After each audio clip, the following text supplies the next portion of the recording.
Welcome to our online discussion event. On behalf of Heinrich-Böll Foundation, I would like to extend a warm welcome to all of you.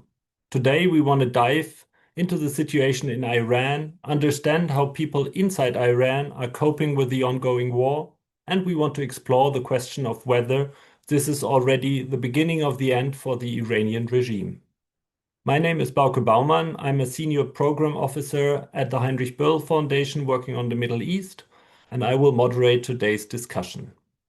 We will talk in English today, as you see. If you need German translation, please switch to the German channel in your Zoom window or change to the German live stream. We are today counting the 11th day of the current war.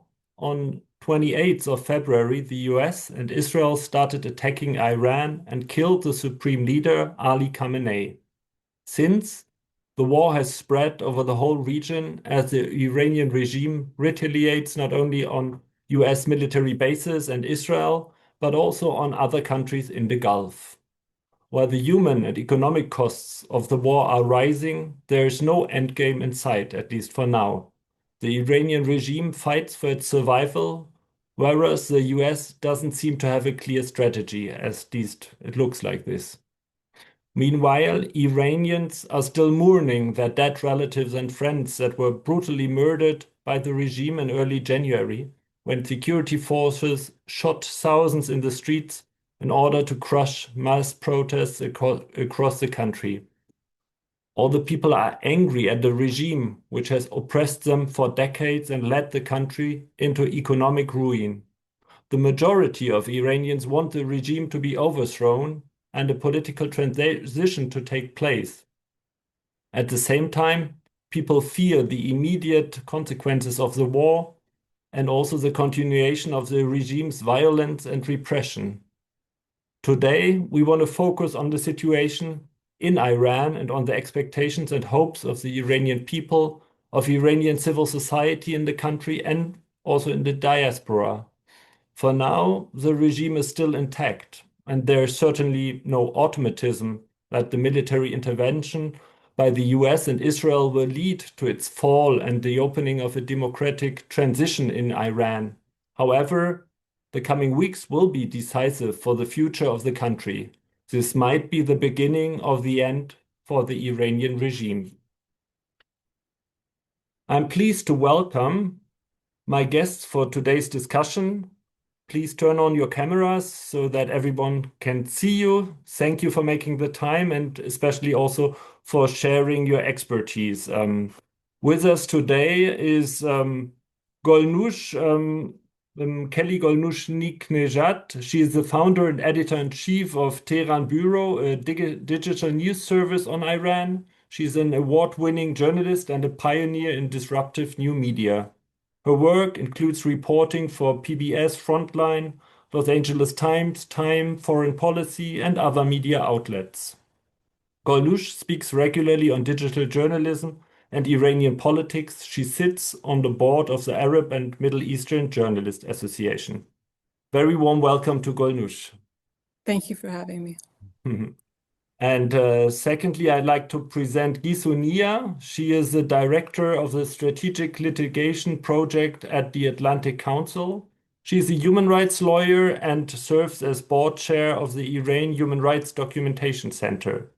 She started her career in The Hague, where she worked on war crimes and crimes against humanity trials at the International Criminal Tribunal for the former Yugoslavia and the International Criminal Court.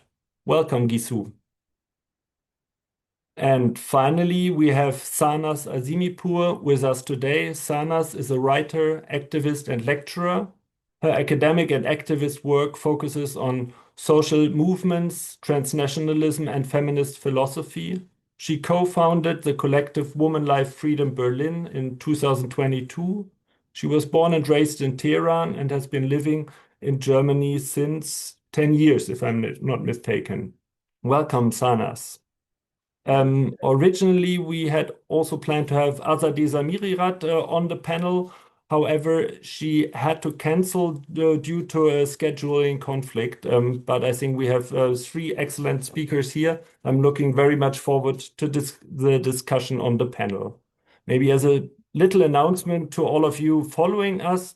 After the discussion on the panel, you will have the chance to ask your question to the panelist, and you could already, during the discussion, use the Q&A tool in Zoom to write your questions down that I will then later on select.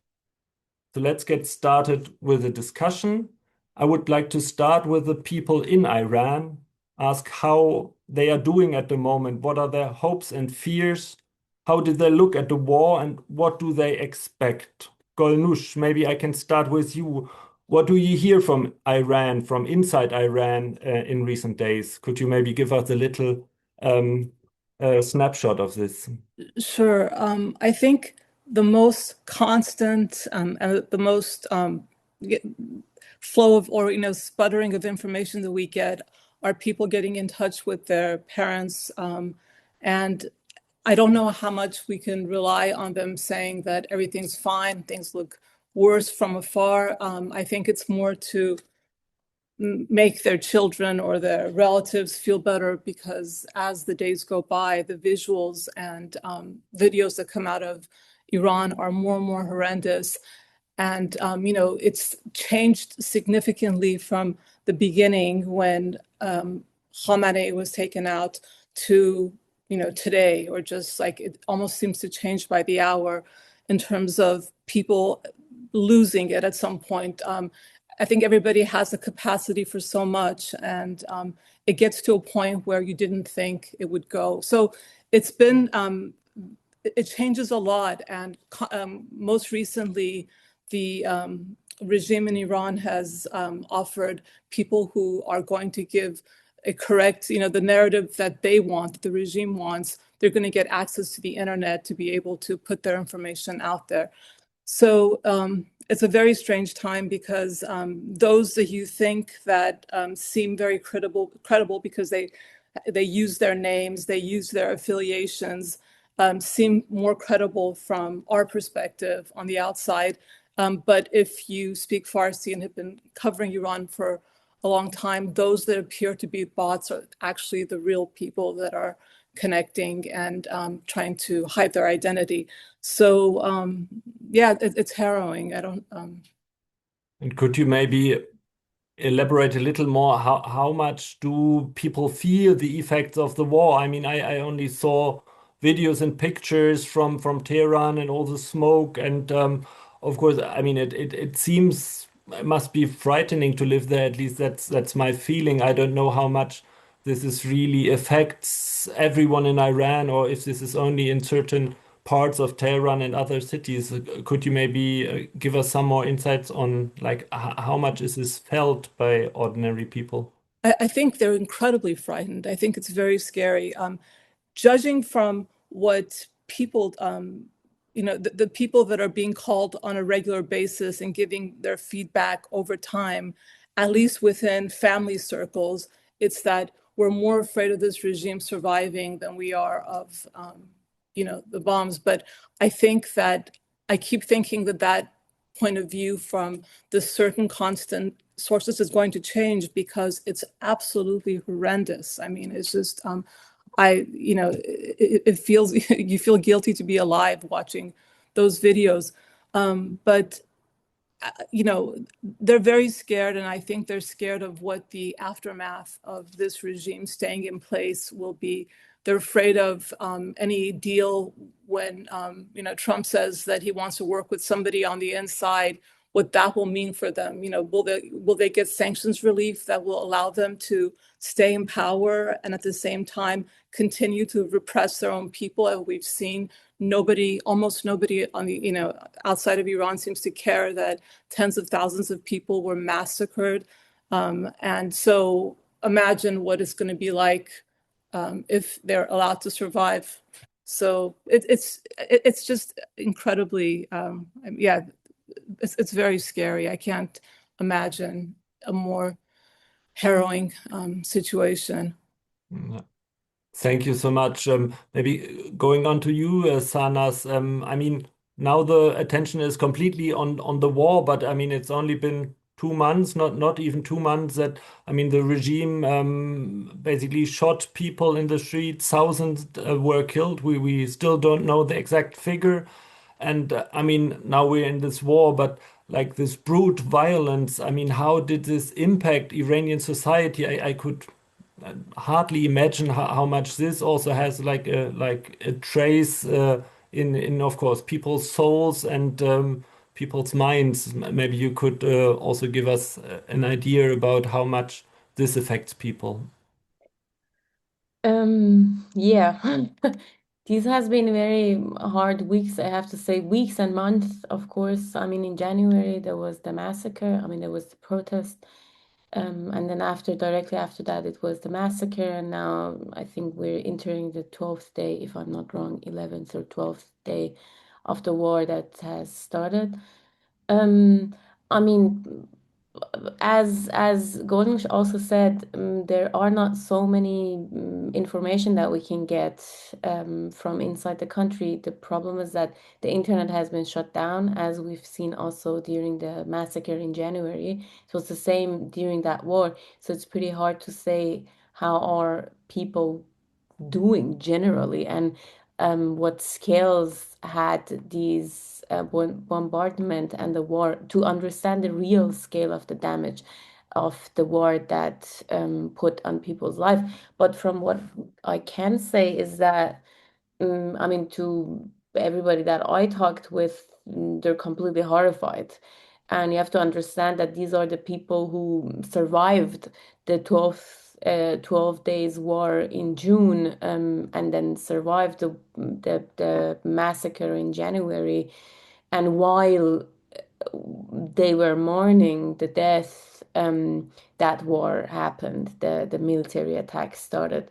So I think that I can imagine that the collective society is completely desperate. At the same time, they are kind of stuck in the middle of two different sides who is threatening their existence and their lives. So from one side, they're confronted with the regime who have massacred them, who put oppression on us for years, for decades, and have tried to, you know, threaten lives and dignity in any way possible. And on the other side, there is Israel and US who are also so far shown that their violence and the scale of this whole escalation of violence have no real limit. So I would say people are stuck between these two sides that is putting enormous pressure on their life and their existence. And I think even if the war stops right now, the effects of the war will still go on, right? Because the economy will be even worse. You have to imagine the economy was already very crashed. That was originally also one of the reasons people went to the streets in January. So I can't imagine that the effects that this war will have on the economy, on the general well-being, and of course on the capacities and resilience of living generally going through that. Yeah, thank you so much, Sanas. Yeah, it must be terrifying being between this like a rock and a hard place between the regime and the attacks of the US and Israel. When Ali Khamenei was killed by the Israeli-American attacks, many Iranians felt relief. We saw celebrations in the streets. Now, a few days later, we have a new supreme leader, again a Khamenei, the son of the former supreme leader. Maybe Gisu, could you tell us a little bit how, of course, how did Iranians perceive the death of Khamenei, but like maybe also in more broad terms, how do they see this decapitation strategy of the US? I mean, do you think that basically taking out some leading figures of the regime will really lead to change or to the desired change? Yeah, I think that we're in this moment because of a number of things that happened in the timeline. So, on January 2nd, we saw that President Trump in the US issued a post on Truth Social essentially saying that the US would be locked and loaded if, protesters took to the streets because protesters had been protesting for a few days by then. And I think that gave a sense to the Iranian people that the US would, in some sense, have their back. Um, that was on January 2nd, but then on January 3rd, there was the capture of Nicolas Maduro in Venezuela. And so I think that actually gave color to what the possibilities could be in Iran and probably informed the thinking of many that Ali Khamenei could be an actual target. Because there, of course, was the thought that that could happen after the killing of Qasem Soleimani in 2020. We've seen that President Trump has demonstrated the willingness to take kinetic measures against those who are affiliated with the regime. But um, Qasem Soleimani was a general. And so, although, legal scholars will be divided on whether there was a legal basis for that, at least it was more connected to what would be viewed as a traditional military target. And here, with the head of state, it's obviously um, a different thing that's not encouraged. It's not encouraged globally, and that's because of reciprocity reasons. The reasons that generally countries don't want to kill other heads of state is because they're worried that their own heads of state will then be killed.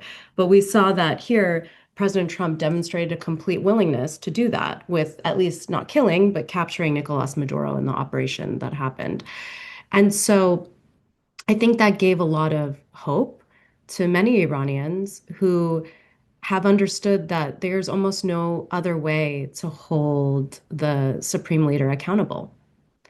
As distasteful as it might be to, commentators around the world and others who'd prefer to see these things resolved in a courtroom or in peaceful means, the violence of the Islamic Republic really doesn't leave an option for that.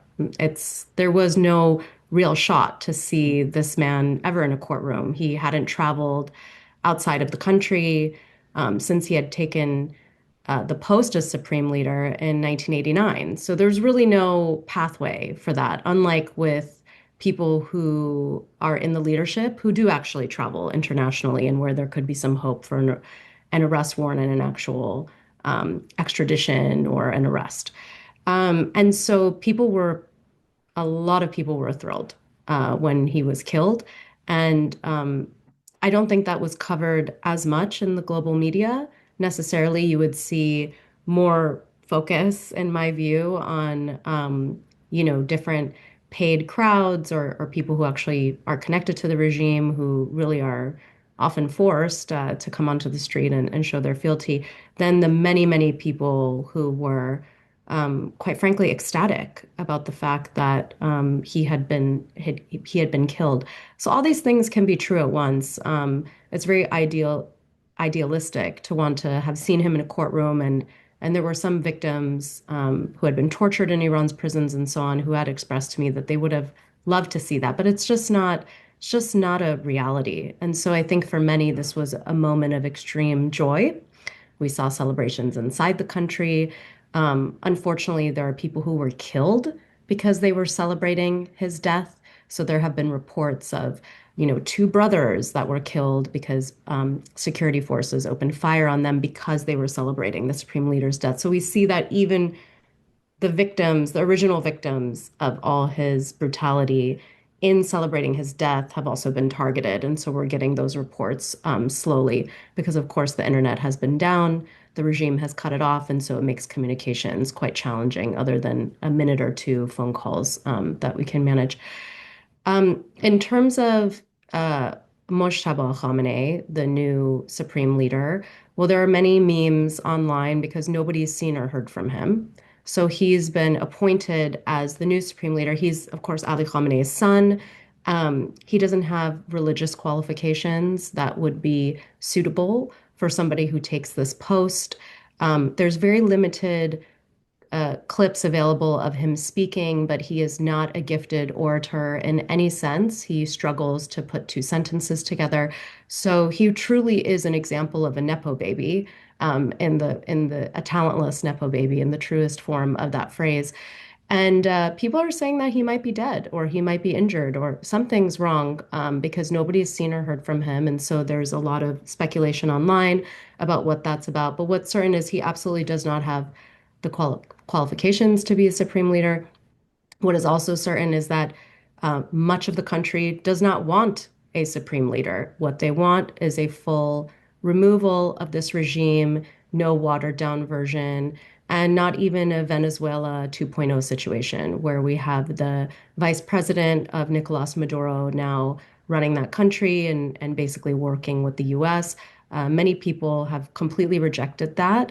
And just to speak to what the first two speakers were touching on of this balance, in recognizing that, of course, any military strikes on the country are going to have civilian casualties, there's going to be collateral damage, and that's very harrowing.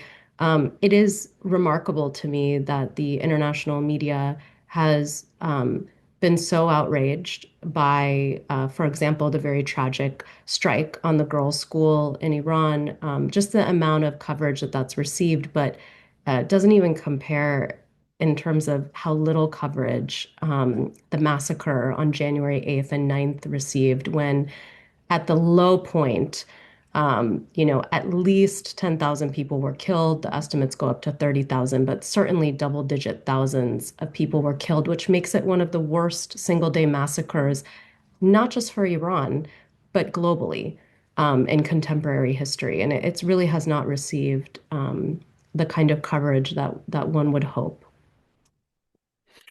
Thank you so much for Gisou. And yeah, as you said, there might be things that are true and false at the same time. There might be things that are against international law, and at the same time, as you said, there aren't not other options for holding someone like Khamenei accountable. That's probably both true. We are already in the middle of the discussion on prospects for regime change or the fall of the regime. And of course, this is what I think we are all and most of the Iranians are hoping for. The big question is only if this war will actually lead there. And Golnush, maybe you could elaborate a little bit on like how do you assess the chances of like this war and what might come afterwards leading to a fall of the regime, and especially also like the beginning of a political transition process, because I think one thing is certainly that this regime goes away, but the other would be, of course, that there is truly a fresh start that opens up a chance for freedom and rights for all Iranians. So maybe you could talk a little bit. What do you hear from the country, from journalists you work with? How do they assess the chances of a political transition? If you believe anything that President Trump is saying, it's not very hopeful at all, because he keeps insisting that he wants to work with somebody on the inside, that the people that he wanted to work with were in the next room to Khamenei and got blown up.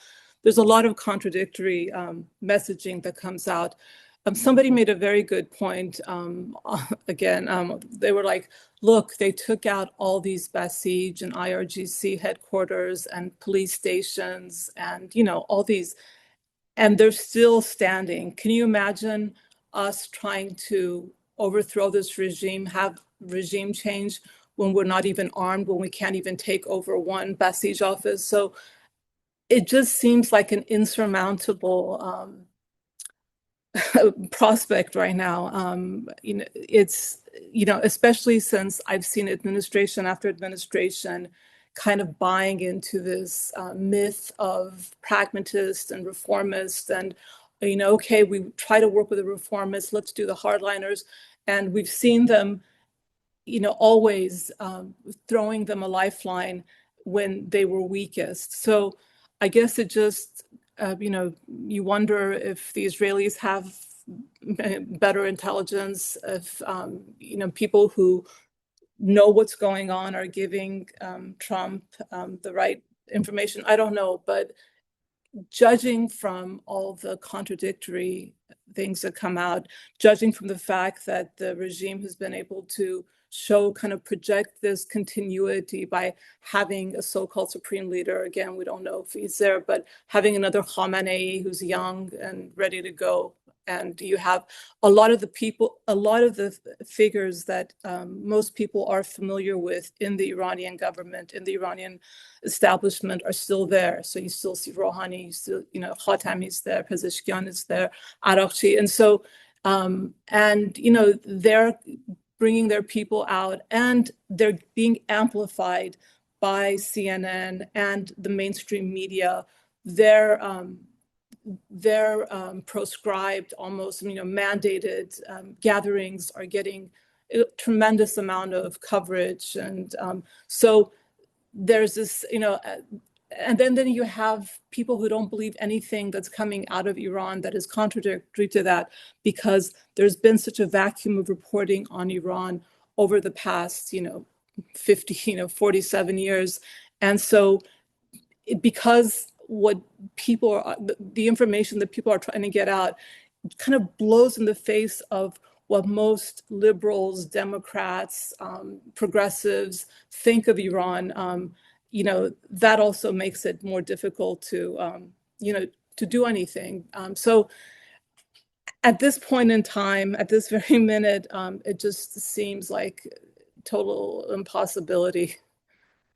I hope I'm wrong. Yeah, this is a quite pessimistic outlook, Golnush. Maybe just to ask again, like, is there anything that gives you hope in a sense of this could be a game changer? I mean, just to paint it a little bit more rosy, I mean, where would you?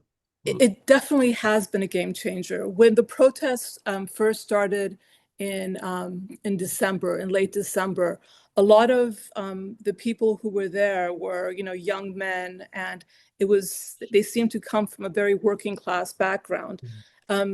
Most of them seemed to and then when Reza Pahlavi came out and asked for people to come out, then you saw a lot of women and middle class people and children. That was amazing. I don't think we've seen anything like that yet. And the fact that the population, those who triggered the protests in December, January, were the very working class, who's in the name of whom, the Mostazafin, the revolution succeeded. And we'd never seen this segment of society in any of the previous protests, at least not to this extent. There was always been strikes because they haven't gotten paid or this or that, or minority groups, but it was never the core of South Tehran or the working classes of, Shiraz or Isfahan and smaller towns. So that in itself was a game changer. And the fact that Iran has, or if I have to say the Islamic Republic, or I'll get beaten up for it, but if, the reaction they've had to their, to the region is also, I think, changed the perspective of others in terms of whether Iran is someone that can, safely have a nuclear program, or if they appease them, they're not going to get hurt, because they just went after everyone, So the game changer, it's definitely been a game changer, absolutely. And I think that, even the Life, Women, Freedom movement that opened the eyes of most of the world to what women in Iran were really like and what they wanted, and the support they had of a very large segment of the Iranian male population. It benefited those on the outside more, that kind of opened up, our ability to be able to talk about what's going on there. Because before then, even among Iranian Americans, I wasn't supposed to say Iranian women don't want the hijab. They're like, no, what are you talking about? And but then afterwards, they're like, oh yeah, you wrote a chapter about it. Yeah, now we're interested. After the 12-day war in Israel, in the summer, in June, the dress codes of the women. I mean, people just stopped wearing it, stopped wearing the hijab. They had already started doing that, of course, even before the Mahsa Amini murder, but even more so, even more significantly after the 12-day war, when the regime realized that they didn't have the support of its people and how easy it was to kind of, find themselves in an existential crisis. So it'll be interesting to see what the impact of all this is. Thank you for giving us a little bit of hope. Sana, this brings me to you. You've written an article for the Rosa Luxemburg Foundation in January describing the latest protest in January as a nothing left to lose situation. You wrote that the protest did not arise from the promise of a better future, but from the impossibility of surviving the present moment. How do you envisage a potential transition to a new system? Will it come after further mass protests? Will it come with exile opposition support, or will it come in a completely different way? I mean, how do you imagine it? I mean, I wish I could answer that question so easily. I cannot. What I can say is that what I tried to write in January and like generally, especially as a feminist scholar, I try to look at the situation through the lenses of the quality of life in general and how the life itself and the movements and struggles for a better life can be the future, the political imagination of the society. And I would say that to what happened in the last 40 years, in the last 47 years actually, there has been a lot of movements, right? So in the last 20 years, especially after the 2009, after the Green Movement, you see that we are part of a revolutionary process in the sense that to ask for a revolution for another for this state, for this regime to go has been louder and louder. So after 2009, we have the movement and the protests in 2017, 18, 19, the Bloody November. Then we have the Jina movement, and these have, of course, also affect different parts of the civil society.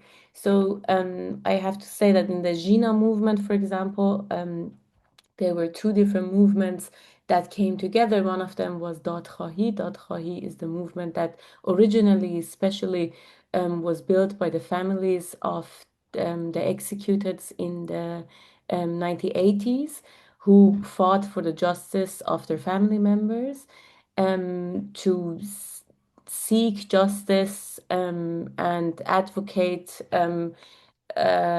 for the disappeared and executed family members, and ultimately the victims of state violence. And on the other side, we have the feminist movement, the struggle for self-determination that has been going on from the beginning, from the first days after the revolution in 79. So we have this intersection of these movements coming together on a very important historical political momentum that has built this movement.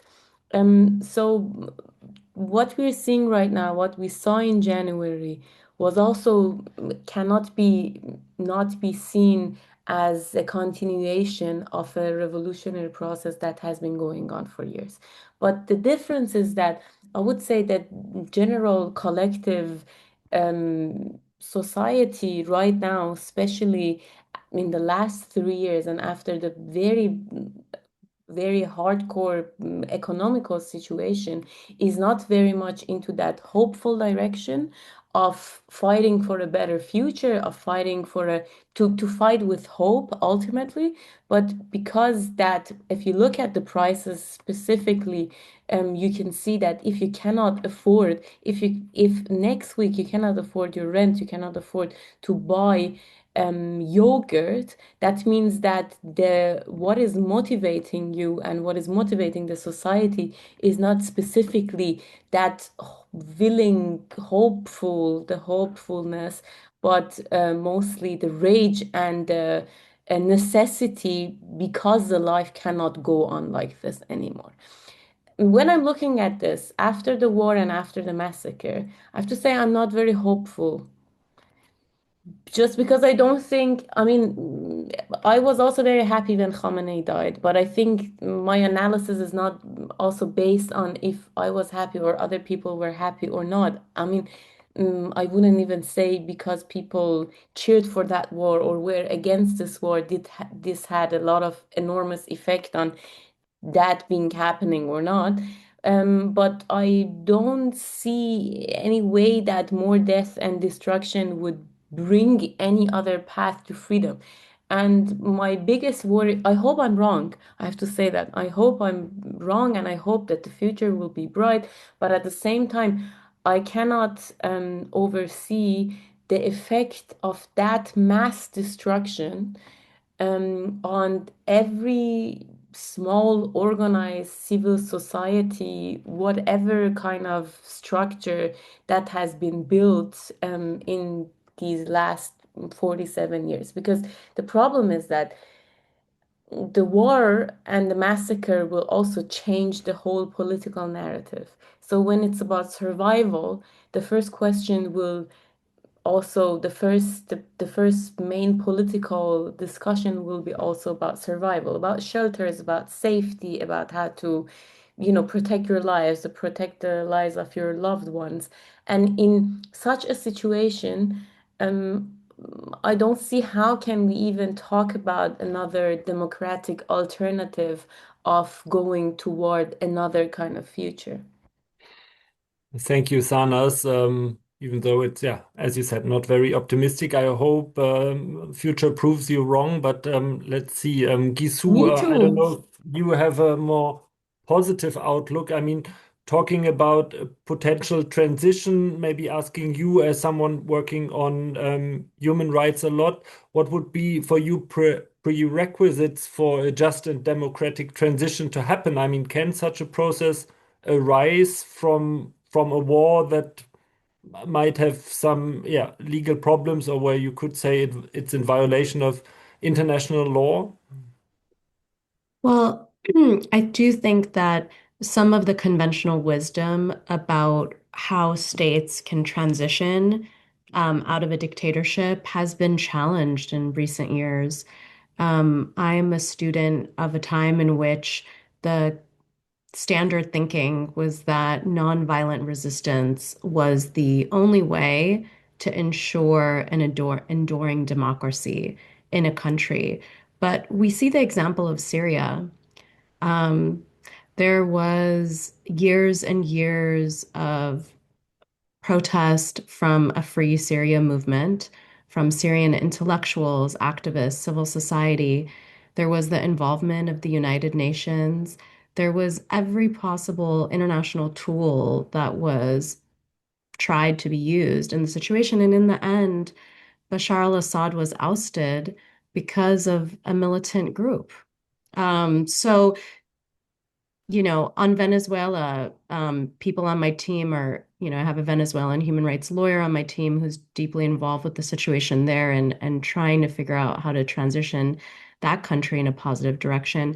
They even mobilized a popular election in that country. The now Nobel Peace Prize laureate from Venezuela, the candidate who was her proxy essentially in that election won. And so they tried going to the International Criminal Court. They tried all the strappings of the multilateral system to try to deliver a different outcome for Venezuela and to get them back to their democracy. And in the end, Maduro was ultimately unseated by military capture.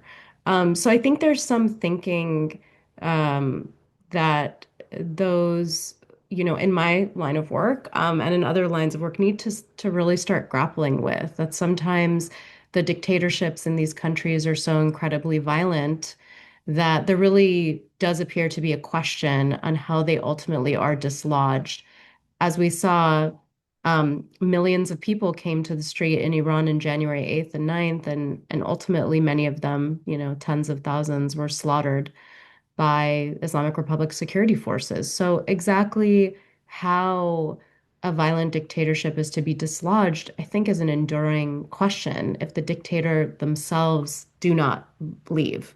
In countries where that's happened, Egypt, Tunisia, even in Iran in 1979, that was ultimately the leader in that country deciding to go, and just deciding to leave. So I think there's a lot of challenge to the sort of conventional wisdom we have on how transitions happen in states, and it'll be something that we'll need to grapple with.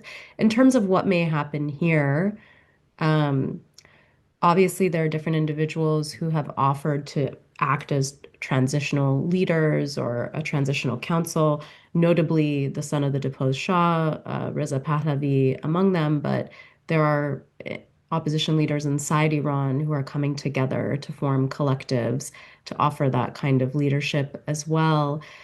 I think the enduring question is just how that will hold when there is a significant body of militarized individuals in the country who have not been killed by the US and Israel, um, and who do have weapons, and where we're not seeing the kind of senior level or even mid-level defections you would really need to start to turn a country. There are some initial reports from intelligence sources saying that they are seeing early signs of defections. I really hope that's true.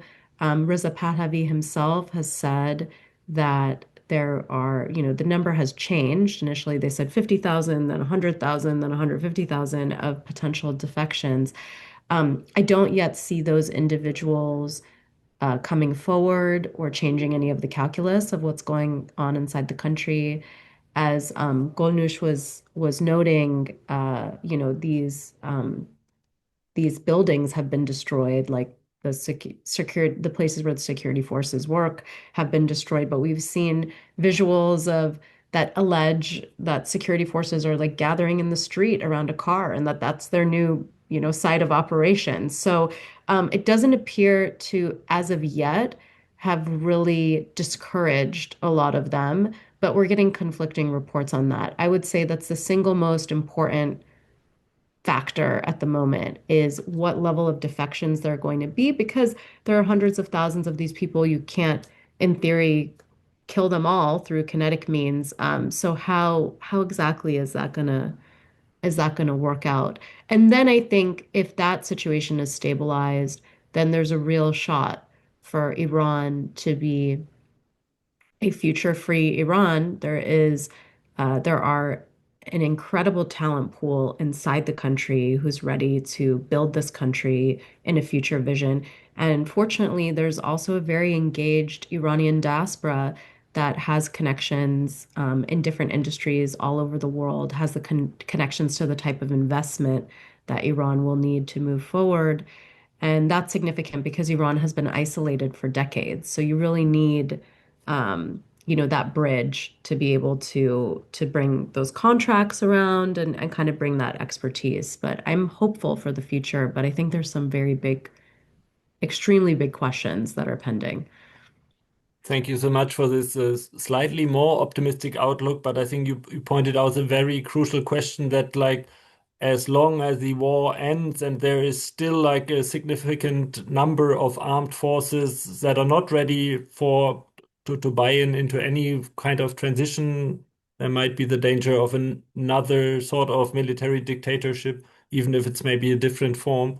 And I very much hope that, as you said, that these defections and the changing of sides from at least some of the security personnel will take place to open up avenues for real transition. I mean, you touched already upon like the diaspora and the outside world, and that would be also the topic of the last round on the panel. I encourage all of the people in the audience to already maybe write questions down in the Q&A tool, because after this last round, we will open the floor for your questions. So now I would shed a bit light on like how could we support change from outside Iran? Is this possible at all? It's a bit the $1 million question. I would say, like, how could we help Iranians to come to this transition? I think many approaches have been tested during the last decades. We're talking about sanctions, military pressure, nuclear talks, support of opposition groups, but at least so long they haven't proved effective. Maybe they were also lack of political will, wrong approaches. So let's maybe talk a little bit about what could we do from the outside, Golnush. What levers do we have to influence developments in Iran, for example, via journalism, media, but also what role could exile opposition in the diaspora play for supporting any kind of change in Iran? I haven't seen any group on the outside that has been, robust or popular up until recently with Reza Pahlavi. Even among the non-monarchists, the fact that he represents none of the reformist factions or anyone that has been in power inside the government for the duration of the revolution, post-revolution. That's been interesting because that's the first time that you see people come together behind him in such, in such numbers. Whether that's going to continue given, the destructive effects of the war, I don't know, but that's been interesting. And the only other person, the only other movement I've seen that has been effective from the opposition, other than media, has been, the movement led by Masih Alinejad with the hijab, anti-hijab movement. And so I think if you look and see what the regime is most sensitive about, it's about the voices of the people in Iran. It's very sensitive towards media, and there hasn't been a real appetite to support journalism in a way that's going to be sustainable and large enough to make a dent into what's going on. So that's why, the BBC Persian service has been so anemic that, with all the issues in its reporting, Iran International has been able to swoop in and kind of like just, take over what most people in Iran are watching on satellite. And the fact that every time there's going to be a massacre or anything else, it's always the internet that they shut down first because they really are most afraid of their own people. The propaganda war in favor of the Islamic Republic has made sure that, the people that do have, the access to the prestigious platforms where experts go and or media go to hear what's going on, they've been able to influence that. And if you are working for, a European or American organization, and you go against what they think is going on in Iran, your position is going to be, you're not going to have a very firm position, or you're not going to necessarily be called back for more interviews. So I think the key is amplifying the real voice of people inside of Iran and knowing what those voices are, because they're so good at influencing or infiltrating, ways in which, they get their side of the story outside, outside the country. So, being a journalist, I think media has been, can be very effective, and that's what seems to be one of their great weaknesses. Real media, not the ones that need to get permission to go there or to interview their leaders. I feel like that kind of reporting has been compromised.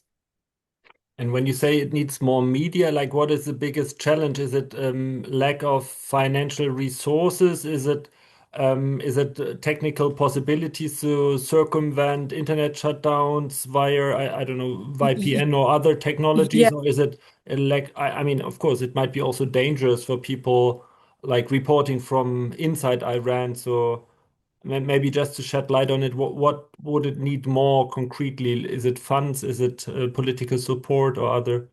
I think both. I think right now, because everything is so technology centered, if, if they can do something with respect to, getting people connected to the outside, I don't know if that's Starlink or VPNs or shutting down the regime's ability to censor or keep the communication channels shut down.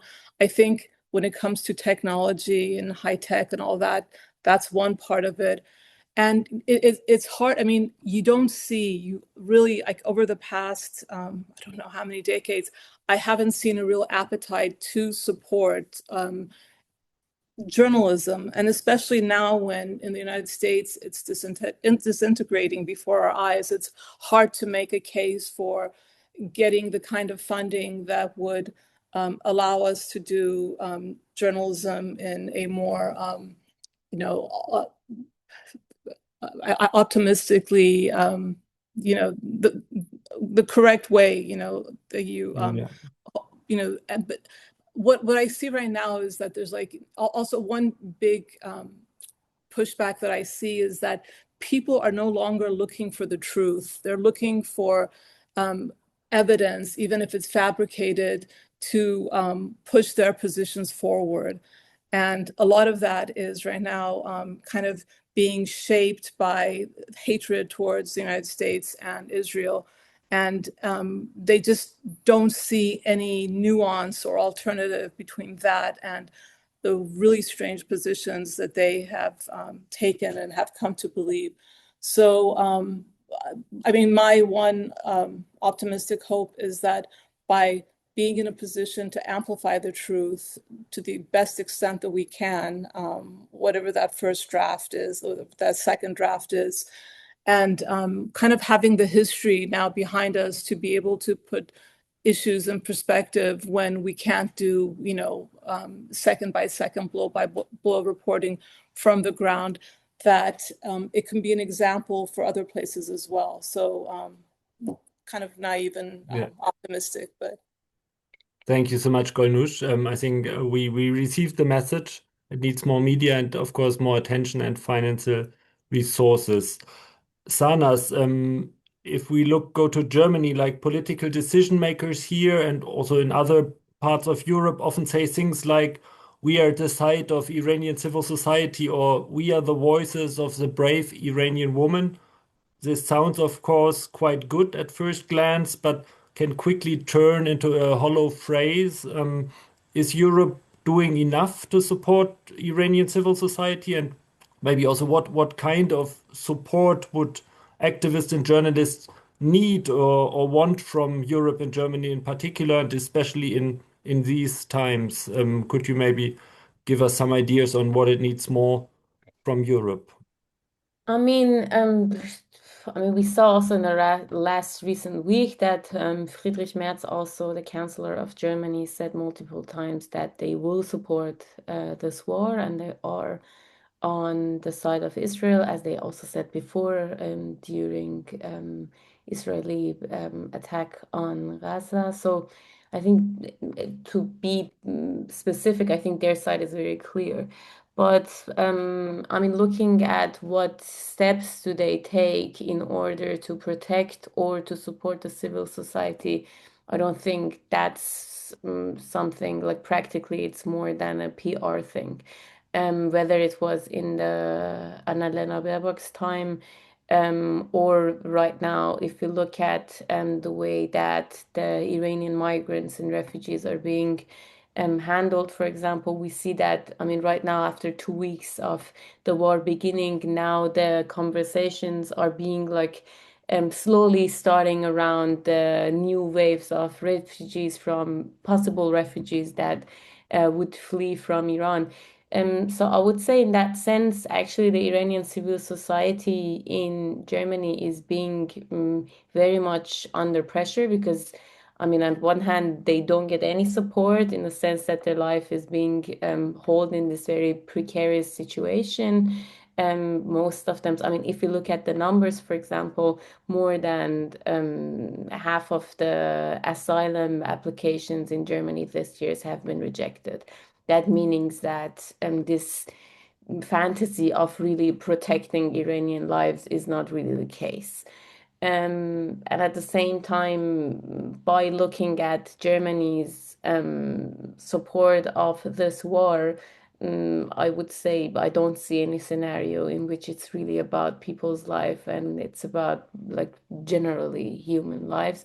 And that's why that it also makes me very even more worried about the future because I mean the civil society in Iran also would find ways in order to, I mean, right now we even see that people are because they don't like there is no kind of even though the Islamic Republic has been for the last 47 years has been going on this policy of war and taking the war also as a military intervention to other countries like Syria and defining itself ultimately as anti-American, anti-imperialist, and pro-war, we see that they haven't even built one shelter for the people to protect the civilians in the case of war. So in that sense, I mean, and I what I see right now from after these 2 weeks of war, I see that both sides of this war also are not really afraid to to take this to for a longer time. I think Trump is following the policy of maximum pressure, what they did also with the politics of sanctions to put more and more and more pressure till the regime or the population will somehow build enough pressure on the regime that they would give up. They haven't. And that's, I think, also my worry about this war that, I mean, after 12 days, it doesn't seem like they're being going toward giving up. But the civil society will build up, I mean, on very, very small um, level, they will organize themselves to, as they did so far, to find shelters, to get connected to each other, to spread the news and everything. Thank you, Sanas. Gisu, as a human rights lawyer and someone working since years on accountability, I guess you're longing to bring all the perpetrators of human rights violations of the regime to justice. But how could this possibly be done? How could crimes committed by the regime be effectively documented and then brought to justice? I mean, now it's maybe even more difficult, but also after a potential fall of the regime, how could this work? Which examples and approaches exist to maybe also via international mechanisms at least hold the worst perpetrators accountable? Because I think this would be also important for any form of transitional justice or yeah, new fresh start. If hopefully we are at this point at some time. Absolutely. There are multiple groups that are trying to think through the transitional justice plan that would happen if the regime is out of power. Obviously, the process of accountability will need to continue regardless of if this regime is in power or not, because of the scale of the massacre that happened in January. And so I'll touch on a few points that might be relevant and also what people can do and what states should be doing in this moment.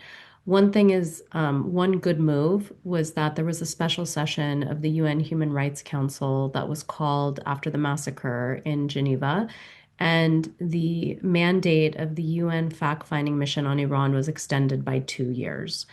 That's very good news because, as part of its mandate, it's a bit different from other fact-finding missions in that they actually preserve evidence of atrocity crimes and human rights violations.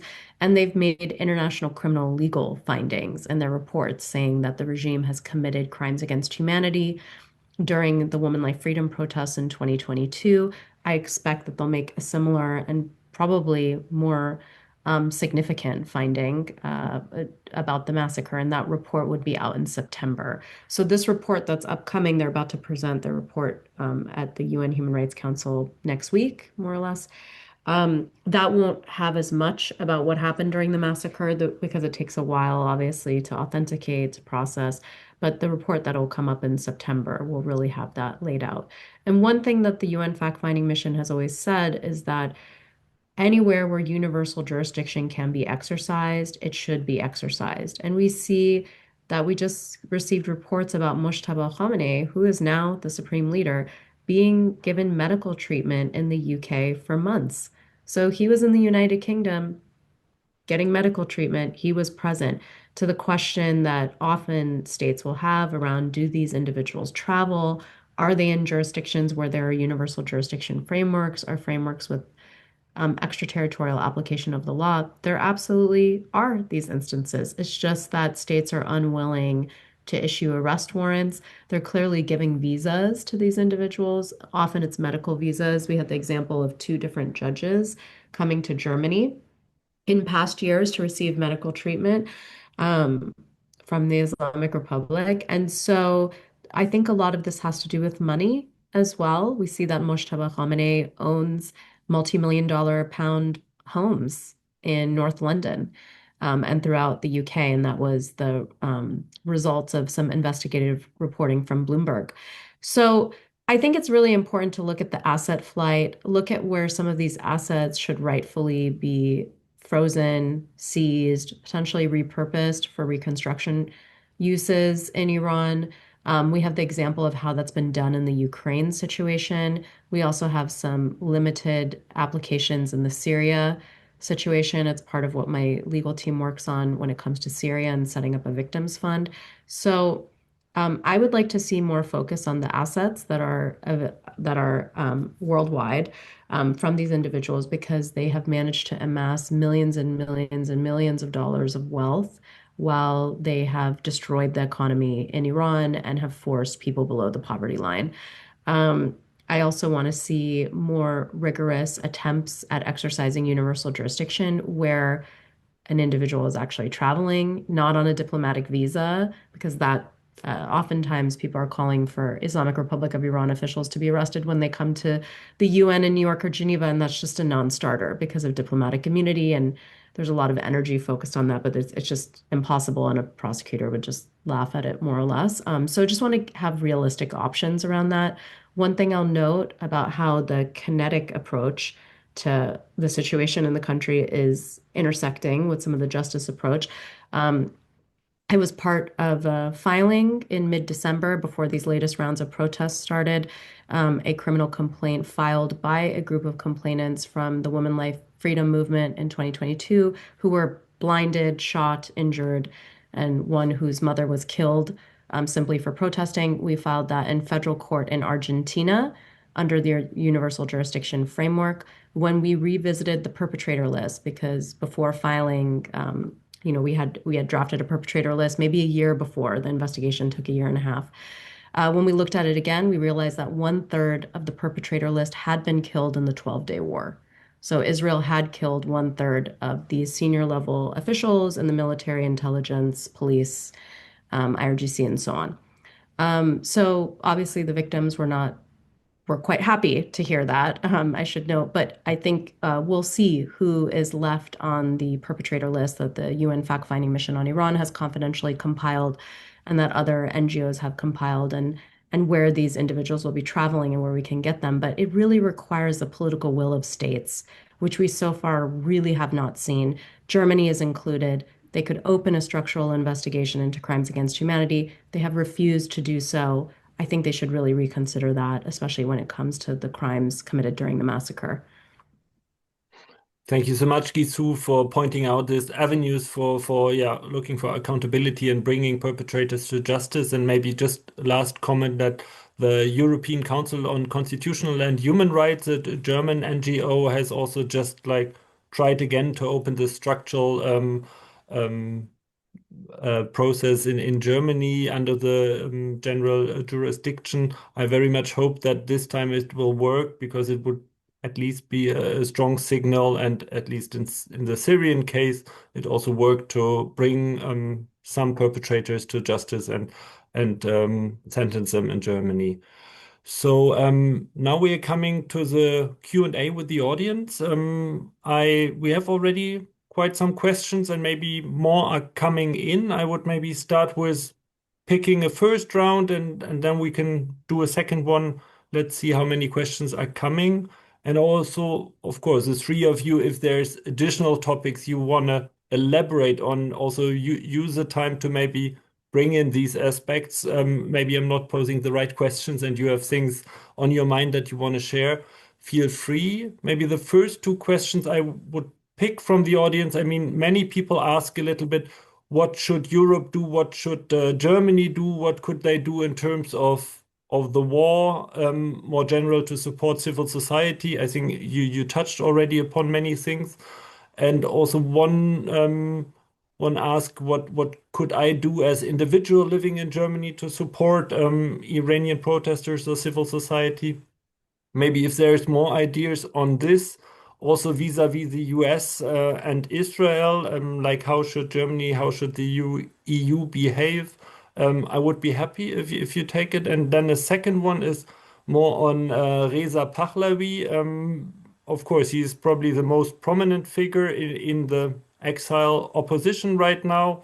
I heard very different accounts about him, many saying he's really the most prominent figure, others saying he's, yeah, quite problematic due maybe to his relation to his father and the regime of the Shah. And there's one question particularly, that at this big demonstration in Munich during the security conference, some supporters apparently were also calling death to the leftists. And of course, this is something where we in Germany wonder, like, how could we support maybe such a movement, which at the same time does not seem to be completely inclusive when it comes to a leftist group or ethnic minorities.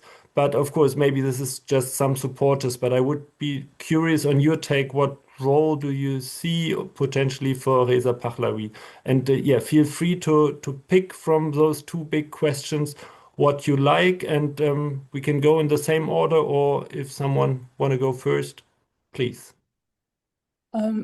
I guess being older and having been around from, before, during, after the revolution, and kind of seeing all the different waves, over the past few decades, one thing I've noticed is that the revolution is, those who experienced it, including me, it's just so kind of alive in the minds of the people that, went through that. And sometimes it's the parents of the people who, went through that, especially those that are living in Germany or in the United States. They just can't, I feel like they can't move away from what their position was then. And a lot of people, it's because they're faithful to their fathers or mothers who were politically involved.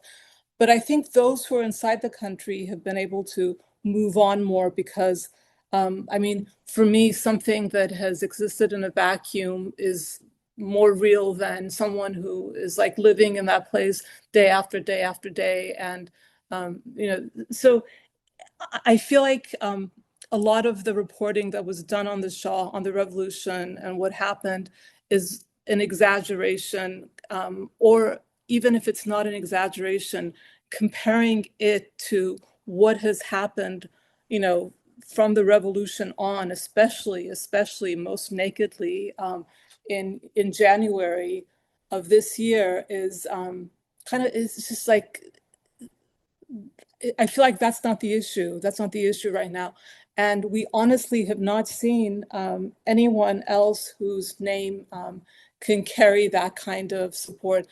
Just as an anecdote, there was there was an Iranian American reporter who was going to go to, this was back like in 2012, to go to Iran for the first time, and he pitched some stories, and I said, wait until you get there and you come back, and um, he was just shocked to see how much support there was for the Pahlavis, because even symbolically, what they did, what they were able to do, in a very short time, taking it from the destruction of the Qajar era into a modern state and all that, and seeing how the Shah didn't want bloodshed.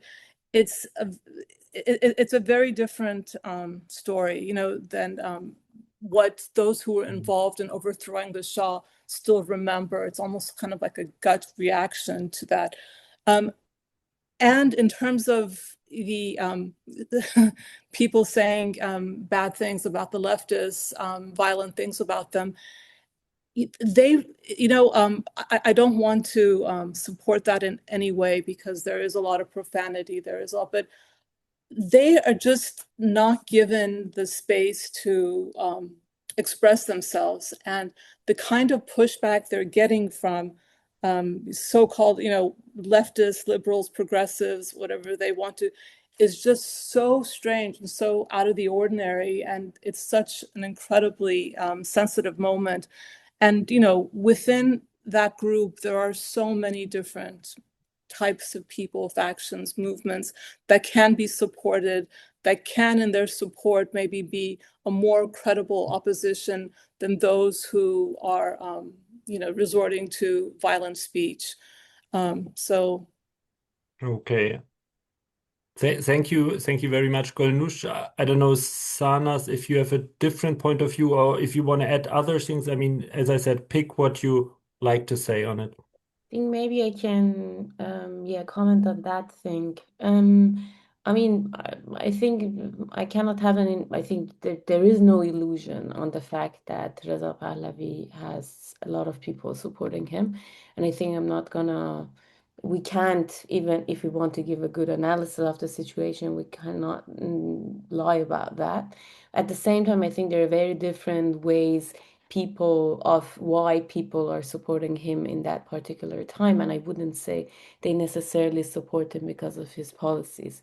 I think we are in this very moment of despair, and the society is going through the moment that saying we tried everything. We tried the reform, we tried revolutionary process, we tried many different things. It didn't work. It seems like a legible alternative. Why not supporting him? I think the supporters of Reza Pahlavi and the fan base will also change depending on what happened in the next week, because I mean, he promised that he would, bring the support of other countries with him, and to support the protesters and everything. So if the plan fails, I think he would also eventually lose a lot of his fan base. At the same time, I would say I see a lot of, tendencies into, even to a certain point, fascist tendencies in some of these slogans that are being said. I'm not saying that that would question the whole, legitimacy of the people going to the Munich conference or not. That's not the problem. I think everybody who have lived or who is suffering from that regime has to have a voice. But at the same time, looking at what happened, for example, in the Munich demonstration, the slogan of one folk, one flag, one nation, we can see these tendencies of going toward this very right-wing ultra-nationalism. And the Reza Pahlavi himself hasn't also very much distanced himself. I think he had a lot of opportunities to build a council, to work together with other oppositions, specifically when it comes to the Kurdish oppositions, who are actually one of the few, oppositional bases who are armed and have military bases. So he had also opportunity to work with them. He didn't want to do that, and I think in a lot of time he used the same narrative of separatism. And I think that wasn't like also strategically, that wasn't a good move generally. So that was a lost chance a lot of times. But I also have to say that the notion of remembrance in general, and what I want to come to the slogan of death to the leftist, or this very anti-leftist tendency is, I mean, if we look at what happened during the Islamic Republic, is that it's based on the fact that a lot of leftists, also in the beginning of the revolution in the 1979, have supported the Khamenei's government, right? So their theory was that we're going to support them, and then at some point we're going to take over. That didn't happen, and then that was the moment I think we can always historically look back and see why socialism and Islamism can never work together, or should never to work together, because that won't lead to anything revolutionary in the end, as we can see. And I mean, I have to say, Islamic Republic used very much used a lot of vocabularies and language that the leftists would use. Anti-imperialism, anti-capitalism, mustazafin, everything around it. So I see why a lot of people would see themselves having to distance completely from that past in order to create a new kind of future. But another reason I would say is that if we look at the history of the repression of the Islamic Republic, we see that the first groups are among the most executed groups and repressed group were also the leftists, right? So from the beginning of 80s, Mujahideen, communists, leftists, from people from Tudeh parties who even supported the Islamic Republic, Fadayan, or other groups, Peykar, were among those who got executed and experienced a mass repression, had to be exiled. A lot of people in the city I'm living in Berlin, there are mass population of people who have been who have been in exile since 80s. So by repressing that community through, imprisonment, through execution, through exile, you also repress a certain kind of history. And in that history, I mean, that would also shape the collective remembrance of what a society can remember from what a leftism is, what socialism is, or what it can be, which is a lot Mhm. of, which is very much Yeah. affected by that history. Thank you for the compliment to this question. I don't know, Gisu, you want to jump maybe again on this? What could Europe do? I mean, you said already a lot of things about accountability. Are there more demands you would put to European capitals when it comes to the current situation? Yeah, I mean, there is quite a lot actually. So, the few things I think are relevant are that there should be some sort of special immigration visa or temporary status that is given to some of the protesters who are most deeply affected. Right now, I know of people in Erbil who are in very bad conditions, who are either the parents of slain protesters or were protesters themselves who've made it over the border. And these are people that should be given temporary status to stay in countries where they can actually speak about what happened, they can be effective, they can help form part of the organizing that is happening outside of the country for a future-free Iran. And because of the strong anti-immigration sentiments that unfortunately are taking over the globe, and are led in big part by the United States, but also obviously throughout Europe. We don't really have the same pathways that we once had, where I could potentially look at. I mean, Germany, for example, has dozens of protesters from the Women Life Freedom movement who have been settled in Berlin and Munich and so on, and they've contributed very richly to a discussion about a future for Iran, and are embracing, their new home. And so everybody that I speak to who's recently exiled wants to go back to a future free Iran. Like they do not want to stay outside. Obviously, it's different for some of us who were born um, outside of Iran, like myself, or others that came over when they were very young. But for those who are recently exiled, the dream is to go back, but they need to be safe. And currently, they're not safe in the places that they're in, and there's not a lot of pathways for them to be able to come elsewhere. So that would be my number one recommendation. Then on accountability, there's quite a lot that can be done. As I said, Germany actually refused a request to open structural investigations, which means that you don't need any named perpetrator, but you can look into the structures of the government that is committing crimes against humanity. They denied a request to look into crimes against humanity in the Women Life Freedom movement in 2022. ECCHR, a justice group in Berlin, brought that request along with some assistance from my team. And so, that's been very disappointing. I don't know why they would deny that. The UN fact-finding mission on Iran even made a finding that there were crimes against humanity committed during those protests, and that's an independent body.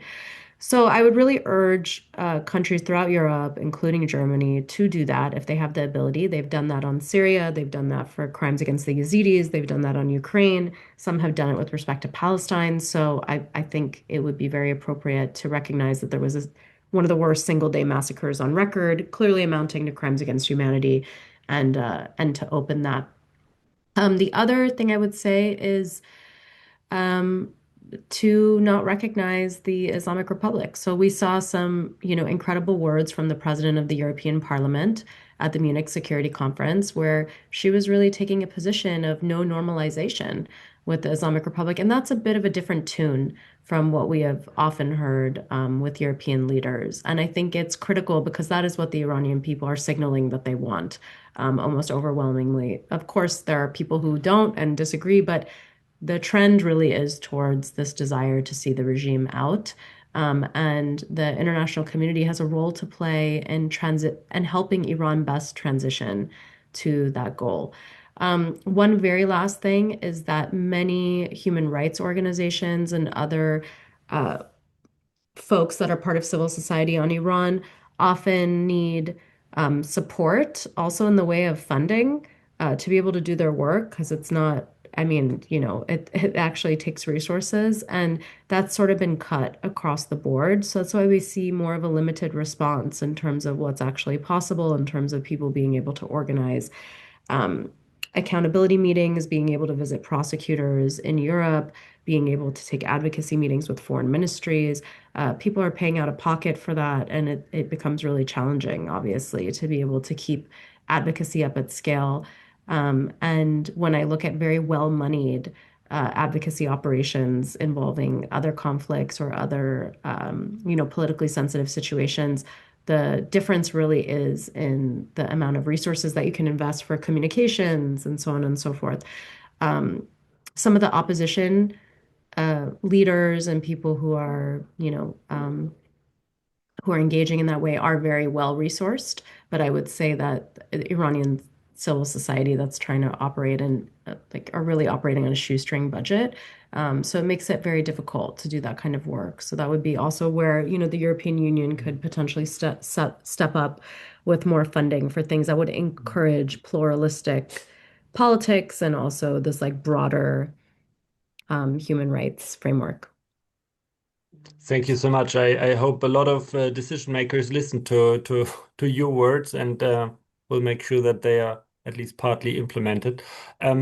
We are coming slowly to the end of our discussion. I know there is more questions from the audience. I'm very sorry to cut some of them because I would like just a very final round and asking for a short answer, like what do you expect from the next week? I mean, we had many pessimistic outlooks. How is this going to continue, the war and the situation in Iran? Just a few words maybe from all the three of you. Golnush, you want to start again? Like we are always working in More, order here. more destruction. I don't know. I at this moment, I'm just not very positive about things. So you would think the war continues, but the regime won't fall anytime soon. That's what I got from you. Yes, I think that yeah, it I just mean, seems like the two most obvious options. I mean, if I'm gonna is either, more destruction, more war, or capitulating to this regime, and both of them are just so horrendous that I don't know. Yeah, and but when something fascinating or momentous happens in Iran, it's never predicted. It just happens out of absolutely nowhere, according to no logic. And so I do deep down inside really hope for that. But yeah, me too, me too. Mm. Sanas, you wanna what's your outlook for the coming days? I mean, I I don't know. know I it's a don't want diff. to, yeah, I don't want to be any more disappointing than that, but or disappointed than that. But I hope I don't see, to be honest, I don't see any scenario that will lead to the regime who have been fighting for this war or have been preparing themselves for this war for years to surround themselves. But I hope, yeah, I mean, what I can hope is that I could wish for the end of this dictatorship and a ceasefire, and at least to minimize the destruction and to the lives that are being taken. That's, I think, the only thing I can say. Thank you. I don't know, Gisu, probably you don't have a more positive outlook. Is there anything you want to add?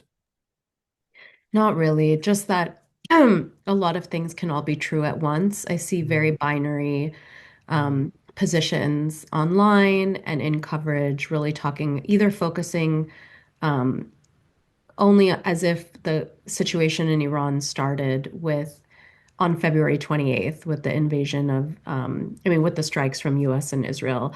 And then on the flip side, a complete non-recognition of the civilians that are being killed currently and what that means.